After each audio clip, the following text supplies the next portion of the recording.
point is, look,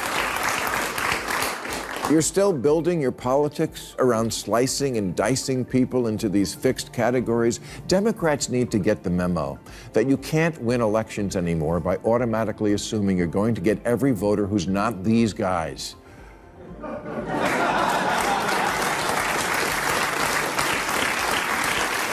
The more you obsess over identity, the more you ignore the bread and butter issues that win and lose elections. Caitlyn Jenner is a pro-Trump trans woman who supports a ban on trans athletes competing in women's sports.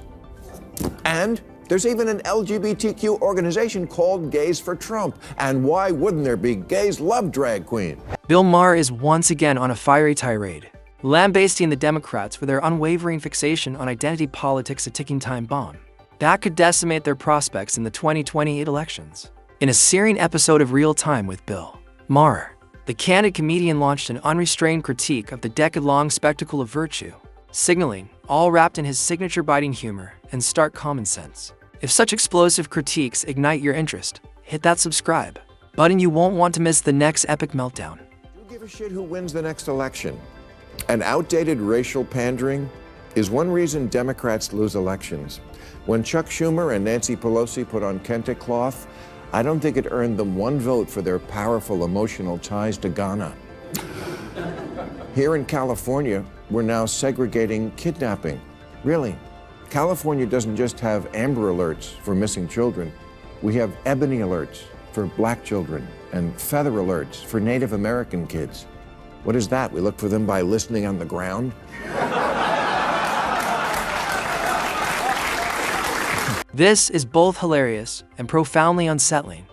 With his trademark smirk and incisive wit, Bill Maher posed a question that left the room in stunned silence. So, what's the code name for missing Caribbean American or Asian American children? The silence was deafening, highlighting once again how the left's obsession with identity politics has veered into the absurd, this time by racializing child abductions.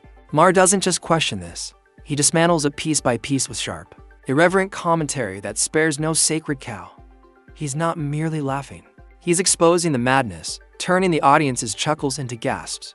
And just when you think he's finished, Maher delivers another punchline, a brutal truth bomb about the DNC's latest diversity stunt that could reduce their entire platform to ashes.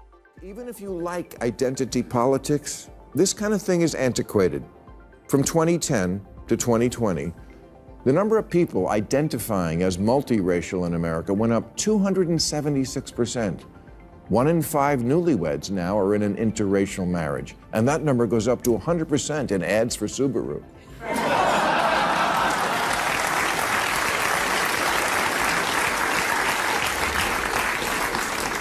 You couldn't do a remake of Guess Who's Coming to Dinner today because almost 100% of Americans approve of interracial marriage, especially with rich in-laws. And 95% of white women would leave their husband to marry Idris Elba. This segment is pure dynamite. Maher doesn't just critique identity politics, he annihilates it. With surgical sarcasm, he unveils the DNC's cherished playbook for what it truly is: a hollow, desperate attempt to divide and distract.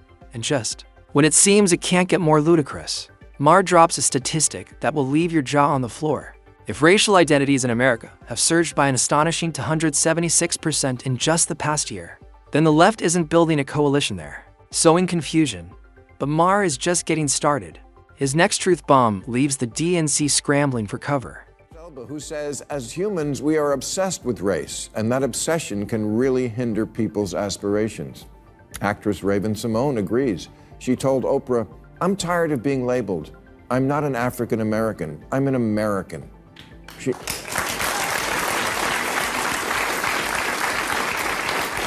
She says, "I don't know what country in Africa I'm from. My roots are in Louisiana." And you don't have to agree with that, but it's a point of view a lot of people have. It should be respected. Morgan Freeman says the way to finish off racism is stop talking about it.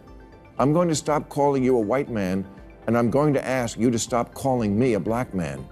There's even a movement now to ban racial questions on the census, and many of its leaders are people of color, like Professor Sheena Mason, who says to undo racism, we have to undo our belief in race. Maher warns that clinging to this fragmented narrative won't unite us, it will bury us under a heap of meaningless labels. America once resembled a melting pot, blending diverse backgrounds into a shared identity. Now, it's more like a patchwork quilt stitched together by activist-wielding label makers. The audience leaned in. Maher was onto something, and they sensed it. The anticipation was electric. And just as the crowd quieted, Maher delivered his next blow, a savage breakdown of how the DNC's obsession with race might be the very force that tears them apart in 2028. Group MoveOn.org, formed in 1998 to urge Republicans to move on from the Clinton impeachment. Today's Democrats should move on from identity politics. It's not working.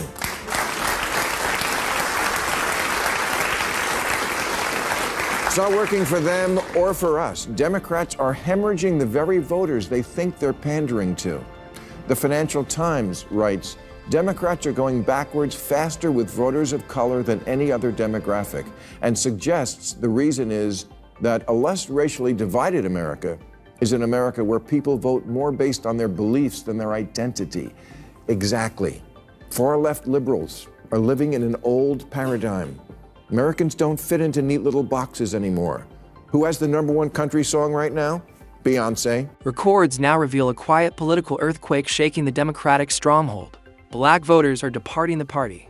In 2020, Donald Trump secured 12% of the black vote. By 2024, the number had nearly doubled to 22%, according to a USA Today Suffolk University poll. This exodus is one the media hesitates to address. Why? Because regions that once staunchly supported Democrats are turning red, not out of newfound love for Republicans, but out of disillusionment with identity politics that have become toxic. What began as inclusion has devolved into division, breeding resentment, bitterness, and burnout. Maher taps into something deeper here. You can love someone endlessly, but harboring malice corrodes the soul. Americans are exhausted not with diversity, but with its incessant weaponization.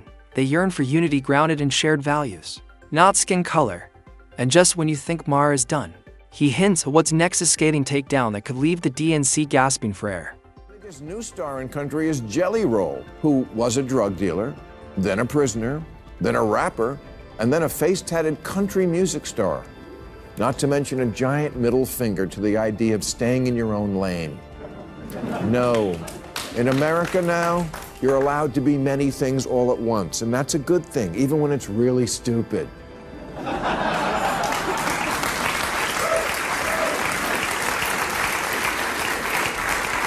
Look, we're all Jelly Roll now. We're sloppy, complicated, and contradictory. 2/3 of Republican voters support weed legalization. And 41% of Democrats own or live with someone who owns a gun. Miss Marvel is Pakistani, and the winner of the last 2 NBA dunk contests is white.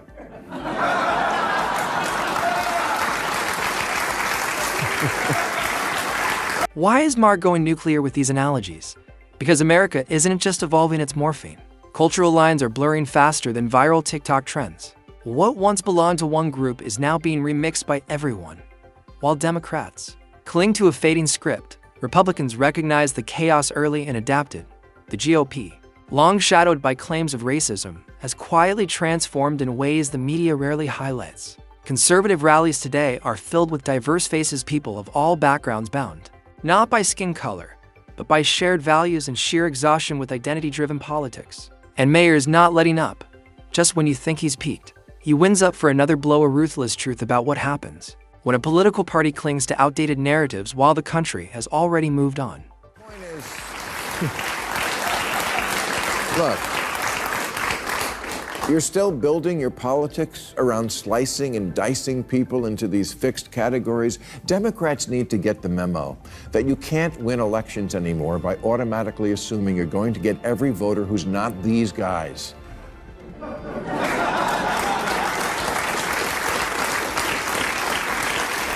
The more you obsess over identity, the more you ignore the bread and butter issues that win and lose elections. This right here is the message I've been shouting for years. Strip away the media noise, partisan spin, and performative politics. And what remains is the real pulse of the nation, a desire for the basics, a solid economy, safe streets, good schools, meaningful jobs, and a system where anyone regardless of race can rise. That's what Americans truly care about, race and identity politics. They're distractions, loud, divisive, draining. Most Americans aren't starting their mornings thinking about how many diversity boxes they check. They're worrying about rent, food prices, and keeping their kids safe and educated. And as Maher so sharply reminds us, the longer leaders ignore this reality, the more voters will walk away tired of being preached at instead of being listened to. The real issue is class, not race, and the real gap is the diploma divide, and the real future of the party and maybe democracy depends on Democrats figuring that out. Maher's final strike is surgical, quiet, clear, and devastating. It captures everything he's been building toward. Instead of obsessing over race and labels, Democrats should focus on the real problems Americans face daily. Chief among them, the yawning gap between the elite and the average worker. That divide goes beyond money. It's cultural, emotional, and deeply personal for millions who feel forgotten.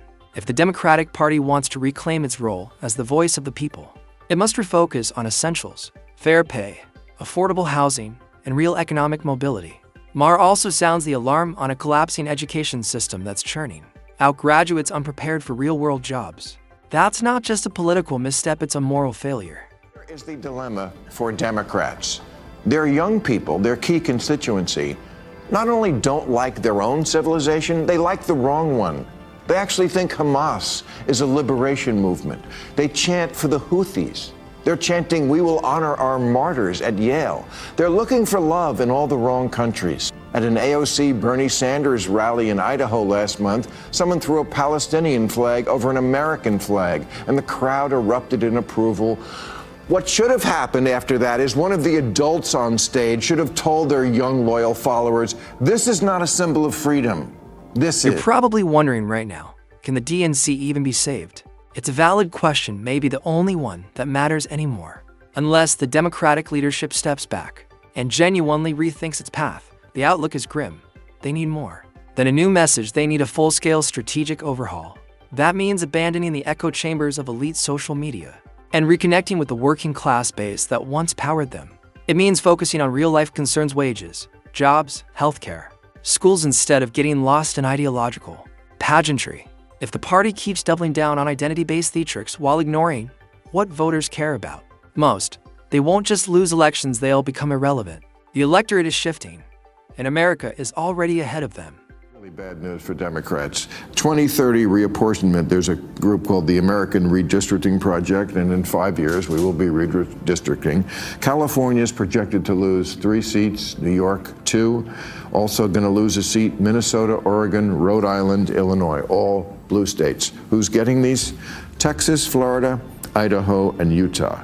I mean, this looks like game over. The Democratic Party isn't just in trouble, it's heading for collapse. And the worst part, they're leading the charge. Redistricting battles might threaten their electoral maps, but the deeper danger lies within.